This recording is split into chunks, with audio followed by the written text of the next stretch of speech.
नमस्कार, मी सुगंधा रेसिपी मराठीमध्ये तुमचं सगळ्यांचं मनापासून स्वागत करते। आज आपण नारळी पौर्णिमेनिमित्त खास नारळाची वडी बनवणार आहोत। रक्षाबंधन किंवा इतर सणासाठी या नारळाच्या वड्या बनवू शकतात। चला तर मग आपण रेसिपीला सुरुवात करूया। इथे मी एक मध्यम आकाराचा नारळ फोडून त्यानंतर त्याचा पाठीचा काळा भाग काढून असे काप करून घेतले आहेत। आता हे नारळाचे काप थोडे थोडे करून पाणी न घालता आपण वाटून घेऊया, किंवा तुम्ही नारळ विळीवर खोवून घेतला तरी चालेल।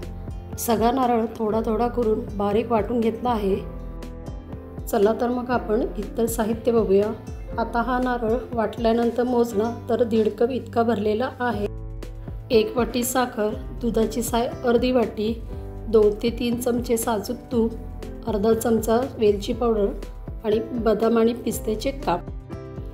आता ज्या ताटामध्ये आपल्याला वडी थापायची आहे त्या ताटाला थोडंसं साजूक तूप लावून घ्यायचं। यानंतर बर्फीचे मिश्रण परतण्यासाठी एक जाड तळाची कढई तापायला ठेवली आहे। त्यामध्ये 2 लहान चमचे तूप घ्यायचं। तूप गरम झाले की त्यामध्ये वाटून घेतलेला किंवा खोवून घेतलेला नारळ घालायचा। नारळ किंवा खोबरं घातलं की गॅस एकदम कमी करायचा आणि मंद आचेवर सतत हलवत 2 ते 3 मिनिटं चांगलं परतून घ्यायचं।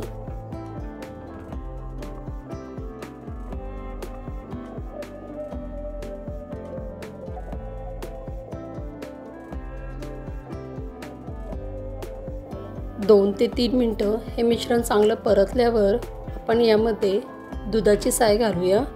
दुधाची साय घालून झाल्यावर यामध्ये लगेचच साखर घालायची। साखर घातल्यानंतर गॅस मध्यम करूया। आता मध्यम गॅसवर साखर विरघळेपर्यंत चांगले परतून घेऊया।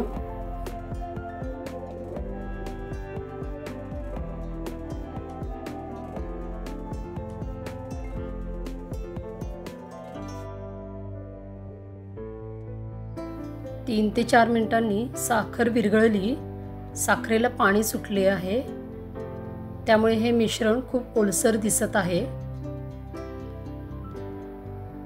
त्यामुळे अजून आपल्याला हे मिश्रण परतायचे आहे। जोपर्यंत या मिश्रणाला कोरडेपणा येत नाही तोपर्यंत आपल्याला हे मिश्रण परतून घ्यायचं आहे। मोठ्या आचेवर अजिबात परतायचे नाही।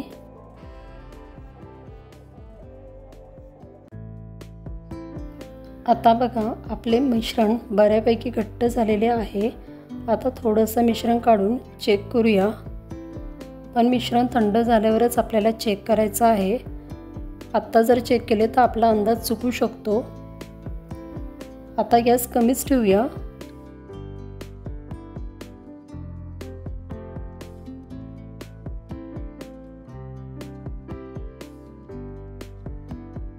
आता बाजूला काढलेले मिश्रण आपण चेक करूया। अजूनही या मिश्रणाची गोळी व्यवस्थित बनत नाही आहे। मिश्रण अजून थोडा वेळ परतून घेऊया।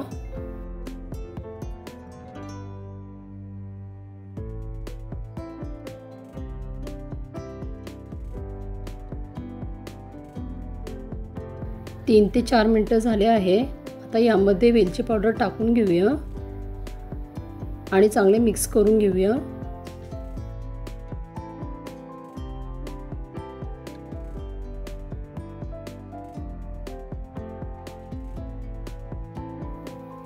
आता पुन्हा आपण हे मिश्रण चेक करूया। थोडंसं मिश्रण मी वाटीमध्ये काढून घेते आणि थोडंसं थंड झाल्यावर आपण चेक करूया।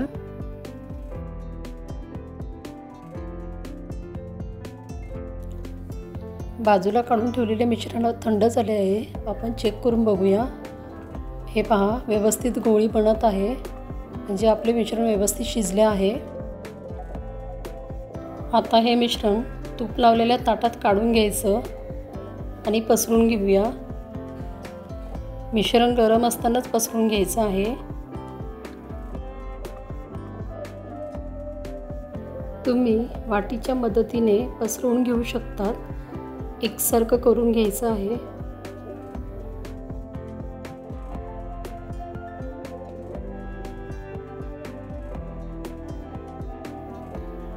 आता यावर बदाम आणि पिस्त्याचे काप पसरवून घेऊया।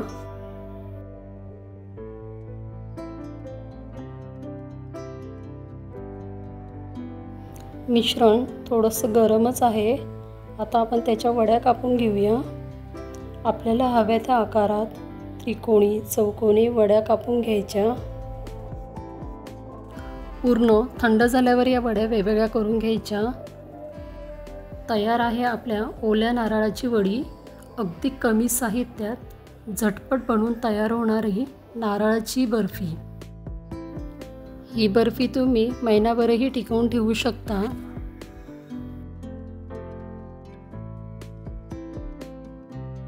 आता पूर्ण थंड झाल्यावर वड्या आपल्याला वेगवेगळ्या करायच्या आहे। सगळ्या वड्या आपण ताटात काढून घेऊया।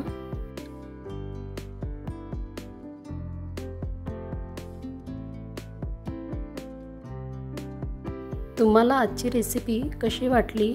आवडली असल्यास लाईक, शेअर आणि सबस्क्राईब करायला अजिबात विसरू नका। पुन्हा भेटू अशाच नवनवीन रेसिपीसोबत। तोपर्यंत मस्त खा आणि स्वस्त रहा।